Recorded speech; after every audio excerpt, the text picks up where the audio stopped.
Hi, guys. Welcome to the Tennis Bytes podcast, where we serve you bite sized insights into the world of tennis. Hi, this is Adish. This is Bhushan. So, Alcaraz has defended his Madrid Open title, and as we all expected, he was the favorite to win this tournament. And looks like he's pretty much walking on the footsteps of Mr. Rafael Nadal. Now, Alcaraz is only the second player to have defended his Madrid Open title. The first player to do so was, of course, Nadal when he won two consecutive titles in 2013 and 2014. Alcaraz is already a teenage sensation, just like Rafael Nadal. He already has won a slam. So I think there are a lot of positives when it comes to Carlos Alcaraz. But if we want to talk about the match, in particular the finals, so what do you think we learned from this final? Yes, he suffered a scare really. Nobody expected stuff to come back the way he did. So, in general, I thought that uh, key takeaways, if we want to talk about, uh, you certainly cannot match Alcaraz shot to shot. That was quite clear in the tournament as well as in the entire season of clay that we are watching. However, there is a certain amount of vulnerability that he consistently displays. It happened in Miami with Sinner. It happened a little bit with Struff in this final. And essentially, what I think around that is he cannot really switch his game quickly when somebody else has another strategy in mind and he's able to execute that well, which in the final Struff was able to do with the serve and volley.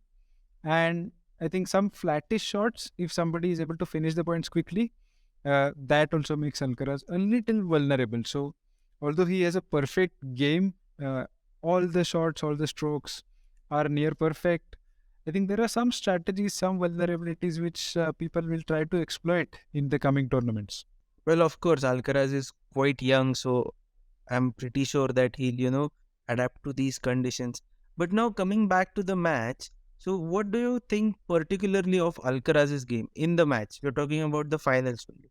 Right. So, overall, a couple of sets or the first two sets, I think there was a little drop in the level of display that he has shown consistently.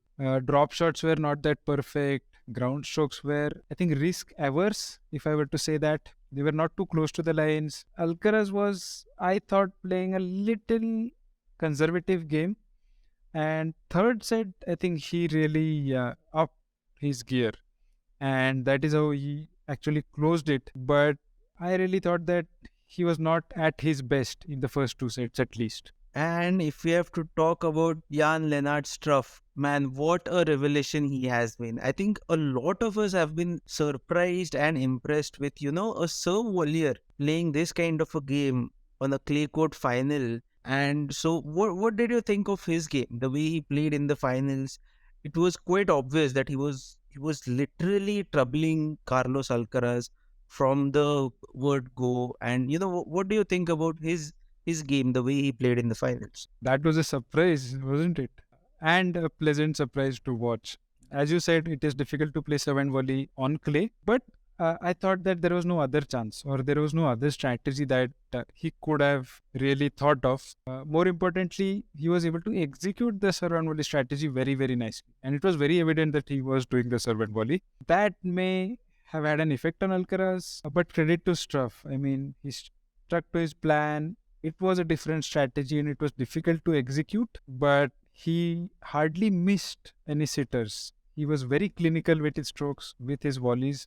Even on second serves, he was coming to the net. And here, I really have an opinion that Alcaraz was standing so much behind the baseline that Struff was really able to cover his net very, very easily. And probably I thought that Alcaraz should have tried standing on the baseline or even ahead of the baseline in some cases where Struff was coming on the net on his second serve. So I didn't really get that strategy. Maybe a caution to Struff in terms of the strokes Alcaraz might have hit if he had been standing on the baseline or even ahead of the baseline. So Alcaraz never did anything which could stop Struff from changing his strategy. That was probably a little weird, and I thought that Alcaraz wasn't really able to apply that intelligence in the game. But yeah, as you said, credit to Struff. We loved the match. Actually, in set three, people were expecting that Struff might even go and win it. How great was that final? Yeah, but I think full credit to Alcaraz anyway.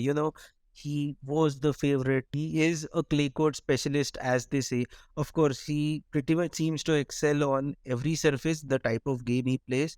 But from the looks of it now, he hasn't lost a single match since the clay season has started. So he is pretty much a clay specialist. So I think all credit to Alcaraz. He just executed, the win to the end, no matter how the final went. Anyway, talking about Struff, I am really impressed with the type of serve bowling he has done in the final. And it just makes me wonder if he can do this against Carlos Alcaraz, who is pretty much the best player in the world right now. No offense to Nadal or Djokovic. And on Carlos Alcaraz's favorite surface, on his home turf, if he is able to execute a serve and volley with this kind of talent, and he almost got the result as well. So it just makes me wonder what kind of an impact he can have on, say, a Wimbledon, where we play on the grass court. So of course the conditions are extremely favorable for a serve volleyer, and a lot of players like Alcaraz may struggle. So it's a two-way street. So for a player like Struff, he has two advantages. He's playing great as well, and his opponent also may be, slightly on the negative side.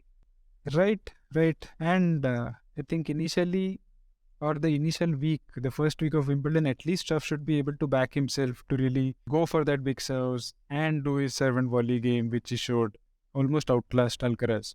It will be very, very interesting to see. But I just wanted to cover one point here before we close. I think some claims around Madrid management trying to influence the final by maybe watering the courts or making the courts a little slower.